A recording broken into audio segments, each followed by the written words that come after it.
Olá, pessoal. Continuando a leitura do artigo 37 da Constituição Federal, paramos no inciso 11, já fizemos essa leitura e eu tracei alguns comentários. A título de acréscimo, você precisa colocar aí na sua anotação o entendimento do STF com relação às hipóteses de cargos acumuláveis aqui do inciso 16.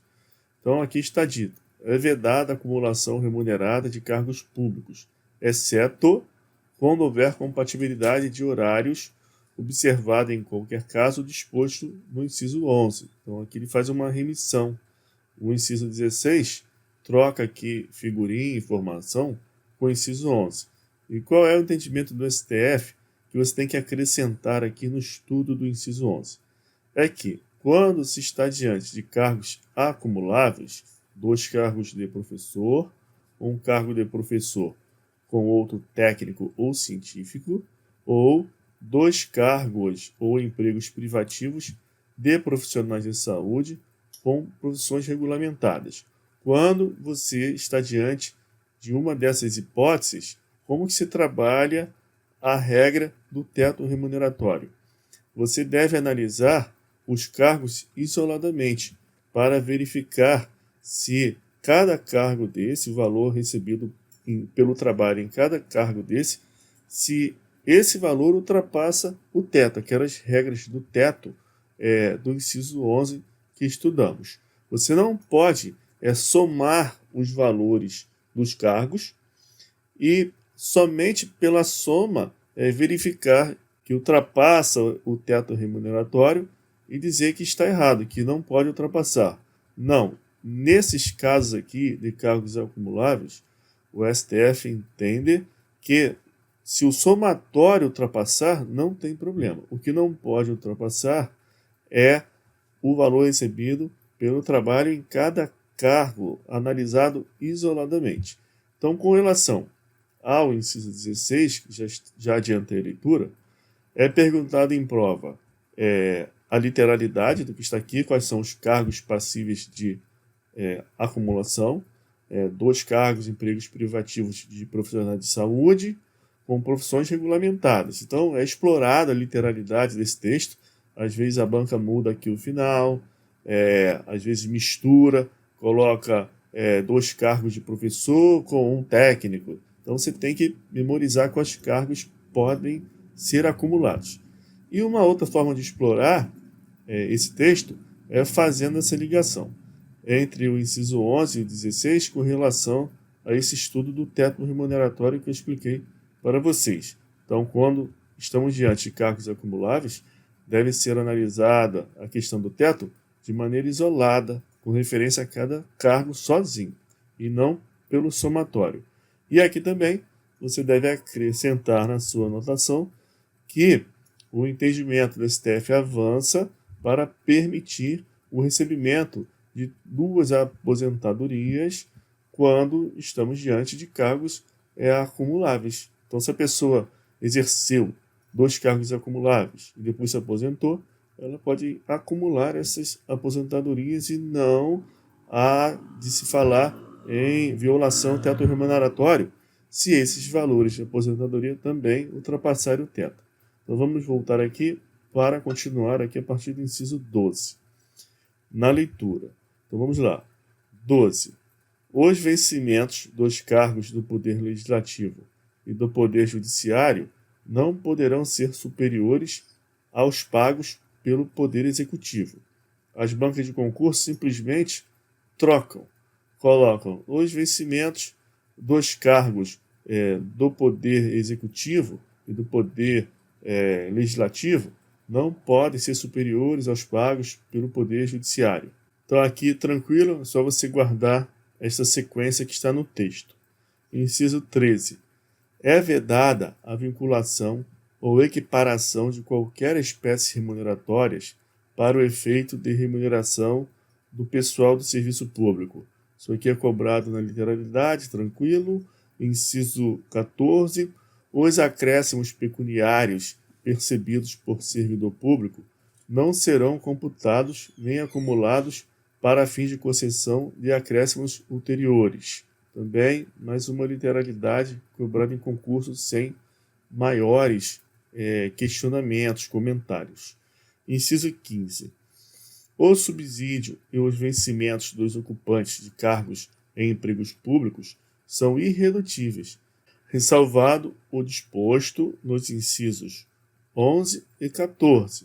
Então, aqui eu tenho uma possibilidade de redução do subsídio ou do vencimento do servidor público para respeitar o teto remuneratório.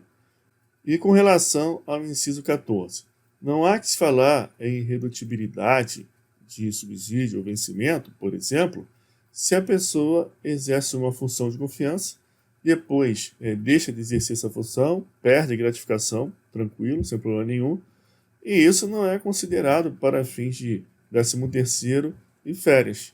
Então a pessoa já não exerce função há um ano.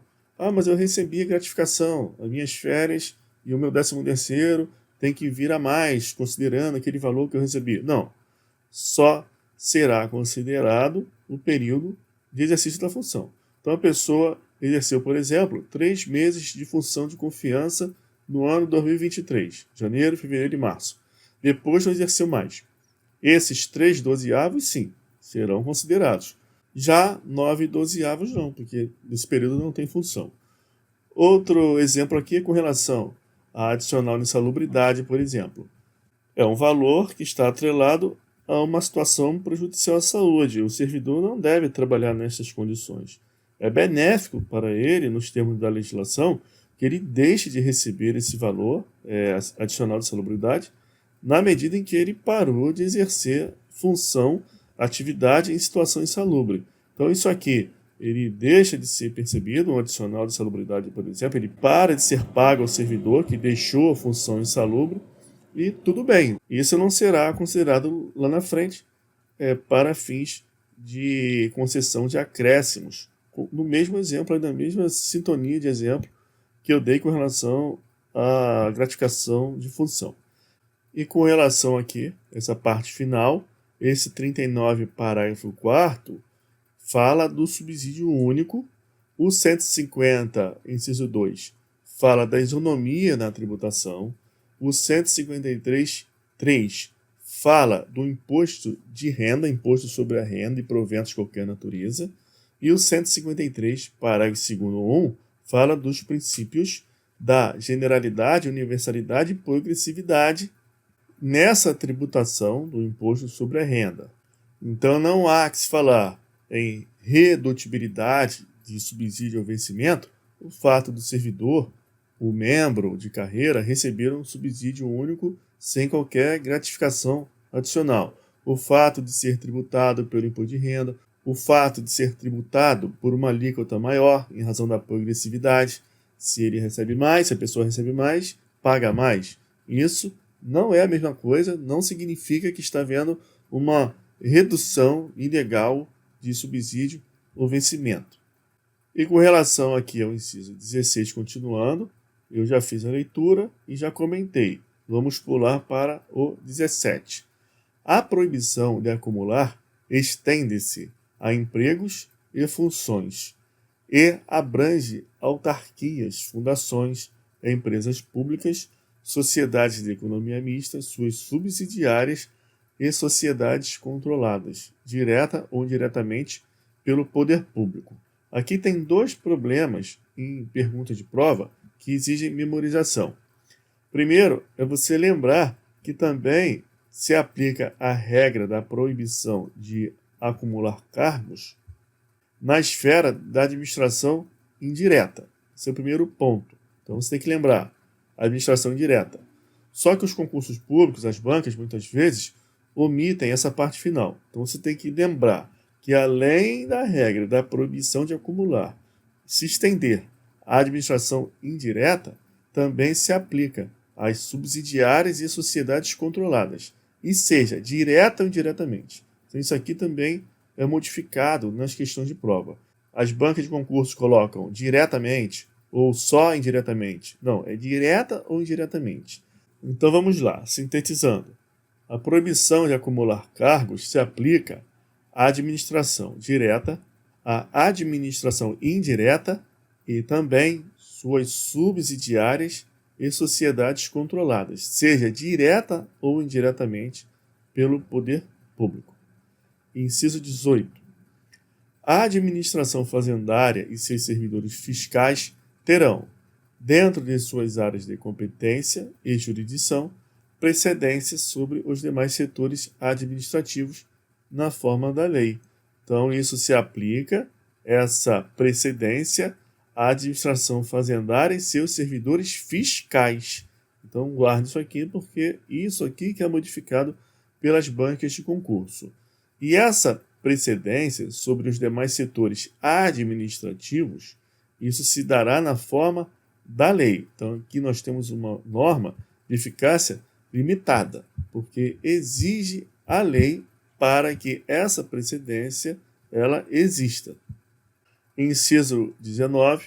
Somente por lei específica poderá ser criada a autarquia e autorizada a instituição de uma empresa pública, de sociedade de economia mista e de fundação, cabendo à lei complementar, neste último caso, definir as áreas de sua atuação. Isso aqui já caiu muito em prova. Então, já sabemos, diante de tantas resoluções de questão, como que as bancas cobram esse inciso aqui. Então, o que você precisa prestar atenção? Que as autarquias, elas são criadas, autarquia criada por lei específica. Então, isso aqui que é perguntado. Autarquia é criada por lei específica.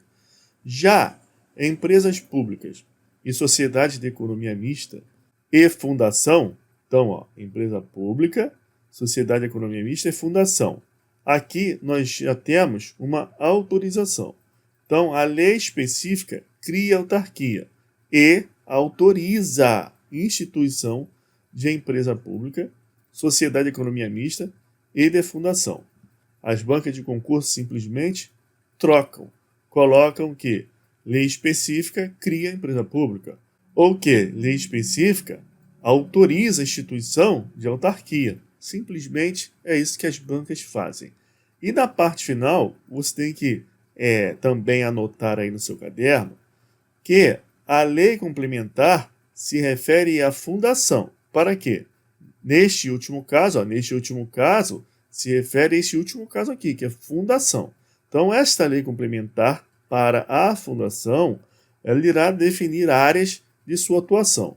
Então, são essas coisas que você precisa prestar atenção para não errar esse tipo de questão que é muito batida em concurso público.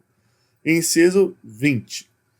Depende de autorização legislativa, em cada caso, a criação de subsidiárias das entidades mencionadas no inciso anterior, assim como a participação de qualquer delas em empresa privada.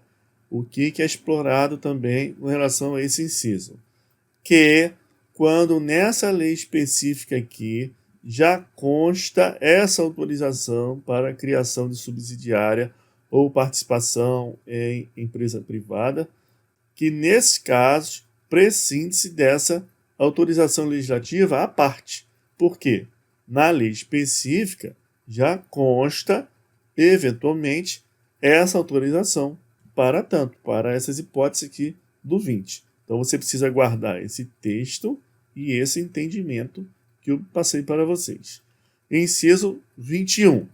Ressalvados os casos especificados na legislação, obras, serviços, compras, alienações serão contratados mediante processo de licitação pública. Então, este inciso aqui, 21 do artigo 37, que fundamenta a existência desse regulamento, que é a Lei das Licitações e Contratos, Lei 14.133, de 2021.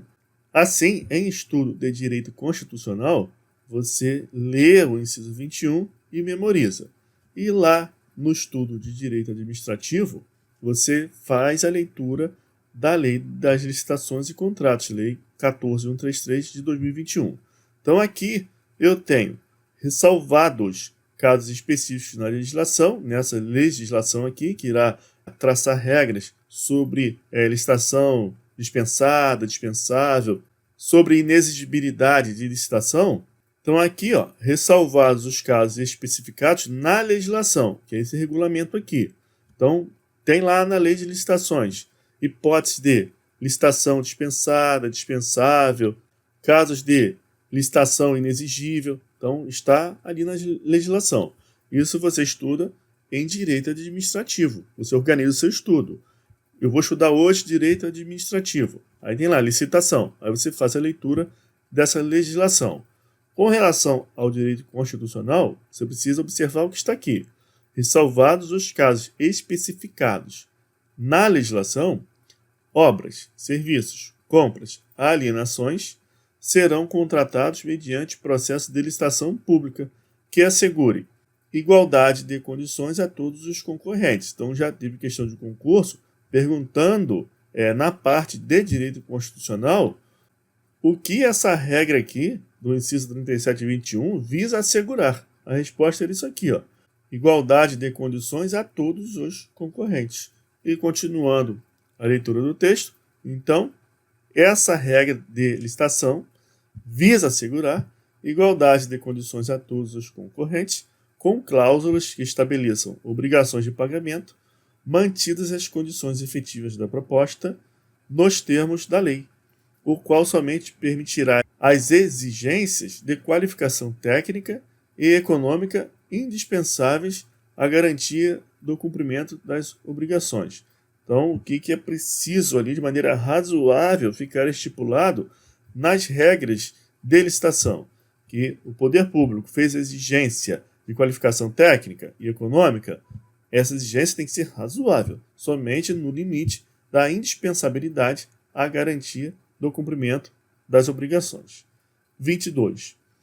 As administrações tributárias da União, Estado, Distrito Federal e municípios, todos os entes aqui da administração direta, atividades essenciais ao funcionamento do Estado, exercidas por servidores de carreiras específicas, terão recursos prioritários para a realização de suas atividades.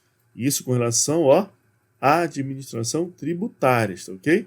E atuarão de forma integrada, inclusive com o compartilhamento de cadastros e de informações fiscais na forma da lei ou convênio.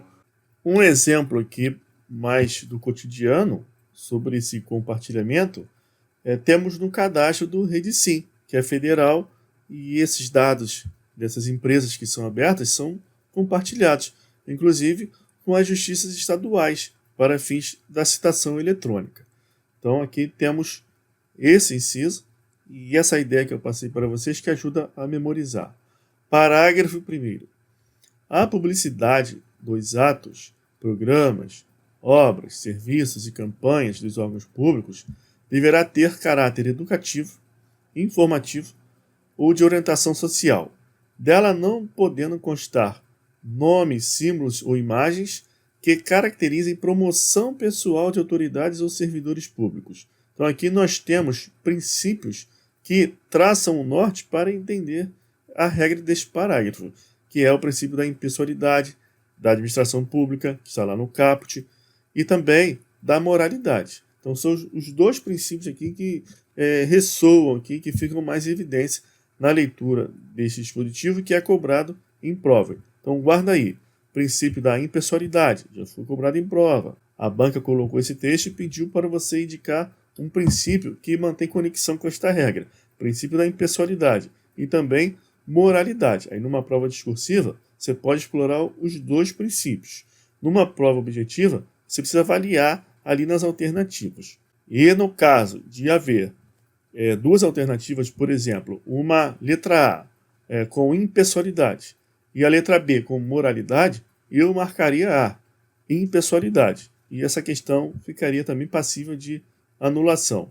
Então, guarda aqui essas ideias sobre o parágrafo 1º, que é importante. Parágrafo 2º. A não observância do disposto nos incisos 2 e 3 implicará a nulidade do ato e a punição da autoridade responsável, nos termos da lei.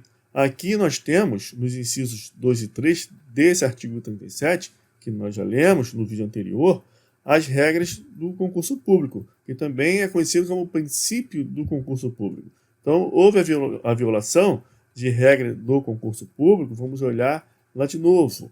Então, cargos, empregos, funções públicas são acessíveis aos brasileiros que preencham os requisitos estabelecidos em lei, assim como aos estrangeiros na forma da lei. Eu até comentei com vocês, é bom para revisar, que essa parte primeira aqui que fala dos brasileiros é uma norma de eficácia contida.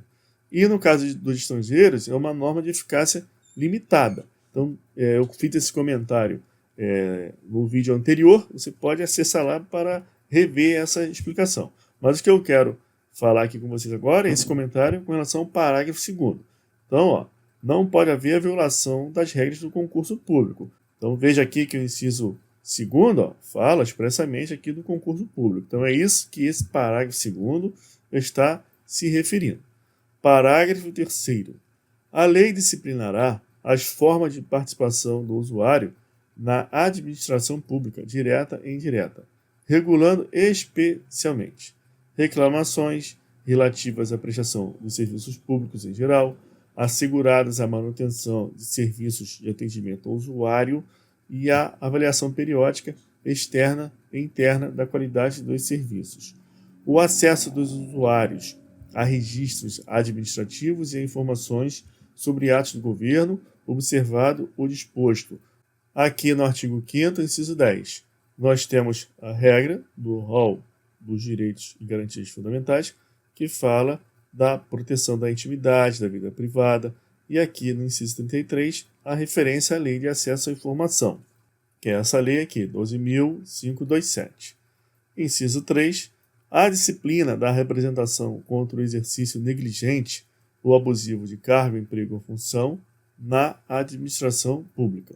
Parágrafo 4º fala da improbidade administrativa e as questões de concurso perguntam quais são as sanções aplicáveis nos termos da Constituição Federal. Então, atos de improbidade administrativa importam em suspensão dos direitos políticos, perda da função pública, indisponibilidade dos bens e ressarcimento ao erário.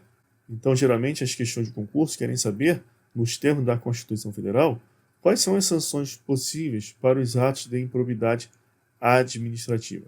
São esses 4 aqui. E aqui tem a referência à lei da improbidade administrativa, a Lei 8429, e sem prejuízo da ação penal cabível. Então é importante você saber, nos termos da Constituição Federal, quais são as sanções possíveis? Qual é a legislação? Você precisa ler essa legislação. E esse estudo, essa leitura da Lei Seca, da Lei 8429 de 92, você também faz lá no estudo que você organiza aí na sua casa de direito administrativo. Então você faz a leitura da Lei de Licitações, que eu falei, essa lei, LIA, Lei da Improbidade Administrativa, no estudo organizado que você faz de direito administrativo. Com relação a direito constitucional, é o que está aqui. Esses atos de improbidade administrativa, eles são punidos, mas sem prejuízo da ação penal cabível. São instâncias independentes. Então, trocando em miúdos, inclusive já foi objeto de questão isso, falar que para a autoridade competente lá no órgão público punir o servidor, demitir o servidor, por exemplo, por ato de improbidade administrativa, que para isso imprescinde da punição na esfera penal. Não, são esferas independentes. Então não há essa vinculação. Então você precisa também prestar atenção nesse finalzinho aqui, sem prejuízo da ação penal cabível. São esferas, instâncias diferentes. Parágrafo 5º. A lei estabelecerá os prazos de prescrição para ilícitos praticados por qualquer agente, servidor ou não, que causem prejuízos ao erário, ressalvadas as respectivas ações de ressarcimento. E com relação a esse parágrafo 5º, você anota aí no seu caderninho, embaixo aqui do parágrafo, no Word. Eu gosto também de passar a lei seca para o Word, aí eu vou colocando minhas anotações. Você coloca aí, com relação a entendimento do STF, que é prescritível a ação de ressarcimento ao erário baseada em decisão do Tribunal de Contas. E quando a ação de ressarcimento ao erário ela tiver por fundamento ato de improbidade administrativa que causa prejuízo ao erário, aí essa ação é imprescritível, por ato de improbidade administrativa. Porém, se a ação de ressarcimento ao erário tiver por base decisão do Tribunal de Contas, então o Tribunal de Contas vai lá, o TCU, por exemplo, faz uma tomada de conta especial. Aí ele emite lá o acordo. Esse acordo é título executivo. Tem prazo, prescreve. Mas se houver uma condenação por improbidade administrativa, então o Ministério Público vai lá, demanda o agente por improbidade administrativa e fica configurado ali prejuízo ao erário, imprescritível. Esse ressarcimento é imprescritível. E também, acrescenta aí também na sua anotação, que se o ressarcimento ao erário ele tiver por fundamento prejuízo ao meio ambiente, aí também é imprescritível. Meio ambiente também imprescritível, coloca aí. Parágrafo 6º. As pessoas jurídicas de direito público e as de direito privado, prestadoras de serviços públicos, responderão pelos danos que seus agentes, nessa qualidade, causarem a terceiros, assegurado o direito de regresso contra o responsável nos casos de dolo ou culpa. Então, duas coisinhas que você precisa anotar aí. Primeiro, que a responsabilidade em face do Estado é objetiva. Em face do servidor é subjetiva, precisa provar dolo ou culpa.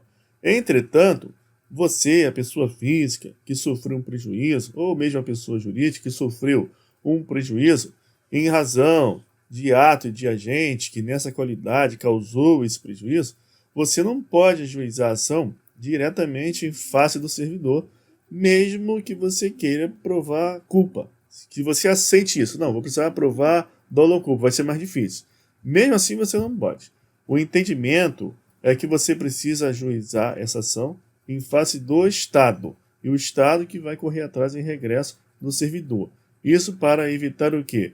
Vingança. Esse tipo de conduta que desvirtua a ação. A pessoa ingressar contra o servidor a título de vingança. Isso não pode. E para fechar também essa análise da responsabilidade civil do Estado, é importante que você tenha em mente estas classificações que estão aí na tela acerca desse tema. Então, quando haverá responsabilidade subjetiva? No caso de omissão do Estado, por culpa do serviço. Então, o serviço faltou, o serviço não foi prestado, é o caso de omissão? Responsabilidade subjetiva. Outra situação, que é o caso do risco administrativo. Entende-se que esse é o tipo de responsabilidade adotada de regra pela Constituição Federal. Risco administrativo está associada à ideia de responsabilidade objetiva.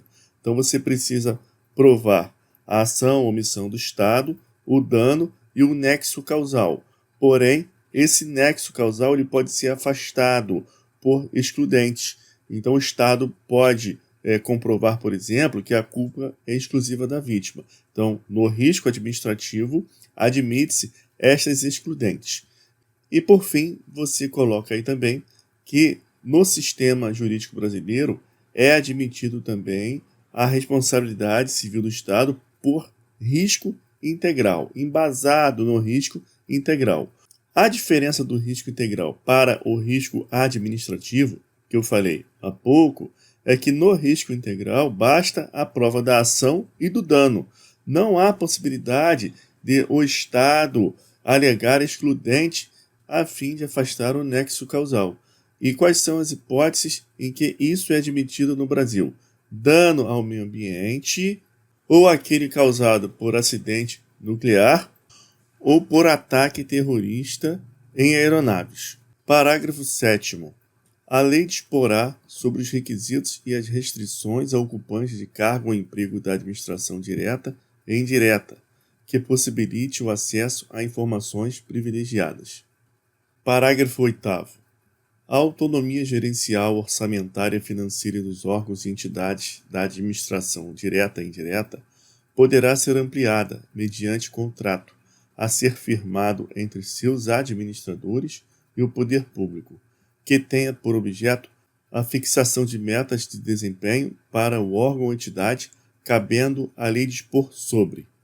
Aqui nós temos a hipótese de contrato de desempenho. Então, as questões de concurso relacionam este texto que está aqui com a resposta que você deve marcar, que é contrato de desempenho, que é regulada por esta lei, 13934 de 2019. E no caso dos incisos, é questão de memorização. Então, cabendo à lei dispor sobre essa lei que regula o contrato de desempenho, o prazo de duração do contrato, os controles e critérios de avaliação de desempenho, direitos, obrigações e responsabilidades dos dirigentes, a remuneração do pessoal.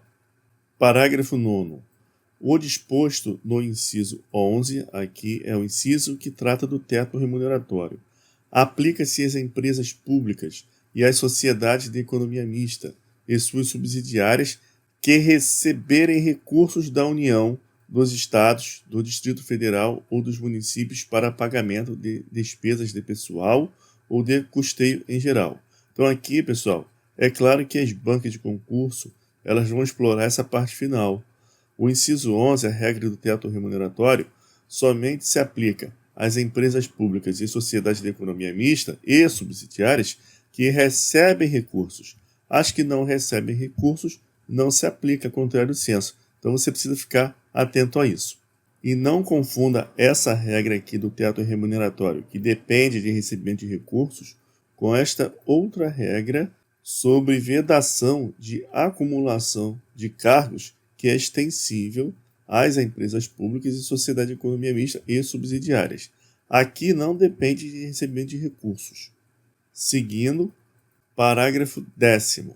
É vedada a percepção simultânea de proventos de aposentadoria decorrentes do artigo 40 ou dos artigos 42 e 142, com remuneração de cargo, emprego ou função pública, ressalvados os cargos acumuláveis na forma desta Constituição, os cargos eletivos e os cargos em comissão declarados em lei de livre nomeação e exoneração. Então, essa exceção final não é preciso comentar porque já está aqui na legislação seca, no texto da Constituição. Então, é essa ressalva aqui que é explorada. Então, quando que não será aplicada a regra da percepção simultânea de proventos de aposentadoria? Quando os cargos forem acumuláveis, aquelas hipóteses que vimos aqui do inciso 14. Então, pode haver o quê? 2 aposentadorias daquela pessoa que exerceu 2 cargos de professor, ou um cargo de professor com outro técnico e científico, ou que exerceu 2 cargos ou empregos privativos de profissionais de saúde com profissões regulamentadas. Então, aqui no parágrafo 10º, estamos tratando dos proventos de aposentadorias. Então, pode haver essa acumulação, essa percepção simultânea, se os cargos ou empregos na função pública eram acumuláveis, ou no caso de cargos eletivos, ou cargos em comissão, declarados em lei de livre nomeação e exoneração. Então, a pessoa é aposentada, ela pode exercer um cargo em comissão, ou pode exercer um cargo também eletivo. Parágrafo 11. Não serão computadas para efeito dos limites remuneratórios de que trata o inciso 11, a regra do teto, do caput deste artigo, as parcelas de caráter indenizatório previstas em lei.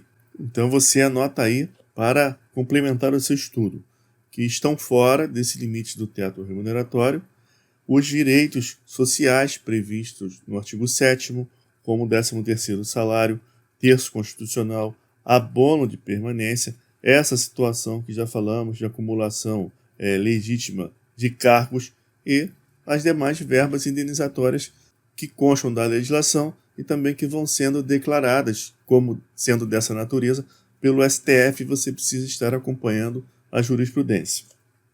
Parágrafo 12. Para os fins do disposto no inciso 11, mais uma vez sobre o teto remuneratório, do caput deste artigo, fica facultado aos Estados e ao Distrito Federal fixarem seu âmbito mediante emenda às respectivas constituições e lei orgânica.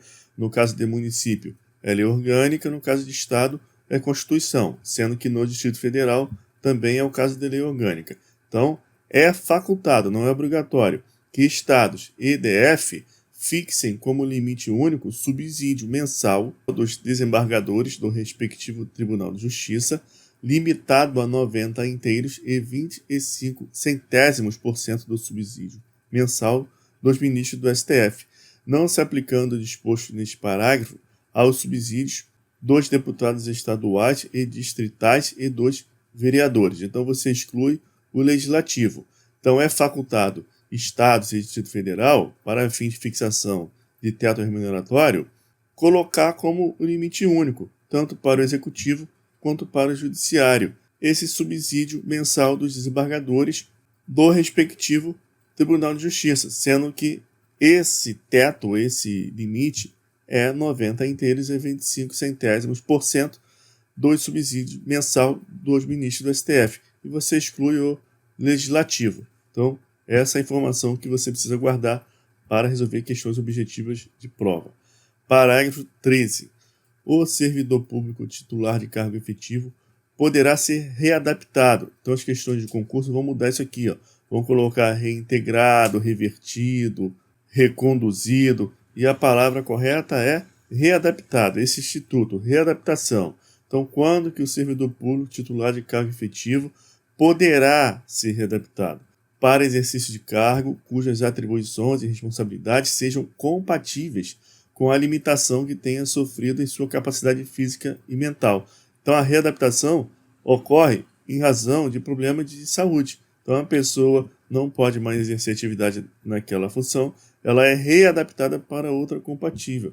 Isso acontece com bastante frequência no caso de oficial de justiça ser readaptado para analista judiciário sem especialidade, aquele que trabalha de maneira interna, porque o oficial de justiça precisa andar, precisa utilizar mais da sua capacidade física e às vezes ele não pode mais fazer isso por problema de saúde que compromete a capacidade física e ele é readaptado para trabalhar internamente como analista judiciário, área judiciária. Aí ele vai pegar uma vaga que esteja lá, um cargo vago de analista judiciário sem especialidade e ficará vago esse cargo de oficial de justiça porque ele foi readaptado. Isso vai acontecer enquanto permanecer nesta condição, desde que possua habilitação e o nível de escolaridade exigidos para o cargo de destino, mantida a remuneração no cargo de origem. Então, o que acontece? Analista judiciário, oficial de justiça, analista judiciário sem especialidade. Os dois precisam ter curso superior em direito, a remuneração é a mesma. Então, só há essa mudança. Ele parte lá para dentro, é readaptado e mantida a remuneração do cargo de origem. E nesse caso específico, a decisão do STJ dizendo que mesmo no caso de readaptação, deve ser mantida a percepção da GAI e a gratificação de atividade externa pelo oficial de justiça. Parágrafo 14. A aposentadoria concedida com a utilização de tempo de contribuição decorrente de cargo, emprego ou função pública, inclusive do regime geral de previdência social, acarretará o rompimento do vínculo que gerou o referido tempo de contribuição. Então, uma regra bem objetiva é para memorizar. Parágrafo 15. É vedada a complementação de aposentadorias de servidores públicos e de pensões por morte a seus dependentes que não seja decorrente do disposto nos parágrafos 14 e 16 do artigo 40. Aqui nós temos as regras sobre a instituição do regime de previdência complementar do servidor público. Então, só pode haver complementação de aposentadoria por essa via, que é facultativa. Então, o servidor, hoje em dia, ele ingressa no serviço público e já cai nessa sistemática. Qual seja, haverá o recolhimento obrigatório, de acordo com as regras do INSS, do Regime Geral de Previdência Social, e poderá haver, porque é facultativo, a complementação de aposentadoria por esse regime de previdência complementar. E hoje, no caso que já existe, a FUNPRESP do Executivo, a FUNPRESP do Judiciário e a FUNPRESP do Legislativo. Então, somente por essa sistemática que é possível haver a complementação de aposentadoria de servidores públicos e de pensão por morte. Outra pergunta que é feita também em concurso sobre esse regime de previdência complementar é sobre quais benefícios que são abrangidos. E apenas esses dois, aposentadorias e pensões por morte. Somente esses dois benefícios que estão abarcados aí pelo regime de previdência complementar. E o último parágrafo do artigo 37 é o parágrafo 16. Os órgãos e entidades da administração pública, individual ou conjuntamente, devem realizar avaliação das políticas públicas, inclusive com divulgação do objeto a ser avaliado e dos resultados alcançados na forma da lei.